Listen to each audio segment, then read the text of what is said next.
আসসালামু আলাইকুম, শুধুমাত্র হাসান মিডিয়ার চ্যানেল। দর্শক মণ্ডলী, আপনারা সবাই কেমন আছেন? আশা করি ভালো আছেন। চট্টগ্রামের আকাশের সকাল থেকে মেঘলা ছিল, তবে বিকাল নাগাদ গুড়ি বৃষ্টির জনজীবন কিছুটা স্বাভাবিক হয়েছে। তবে যেভাবে বৃষ্টিগুলো হচ্ছে এতে তেমন প্রভাব পড়বে না এবং আবহাওয়া খুবই ঠান্ডা হয়ে গেছে। আর রমজান মাস হিসেবে বৃষ্টিগুলো মানুষের ভিতরে একটা স্বস্তি ফিরিয়ে এনেছে।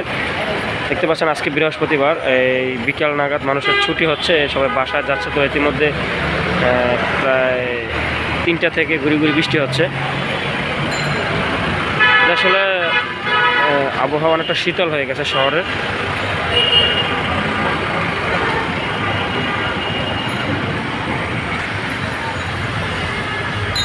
দেখতে পাচ্ছেন এখানে গুড়ি বৃষ্টির ফলে আমরা ফ্লাইওভারের নিচ থেকে আপনাদের দেখানোর চেষ্টা করছি। এখানে কিন্তু রাস্তাঘাট অলরেডি ভিজে গেছে।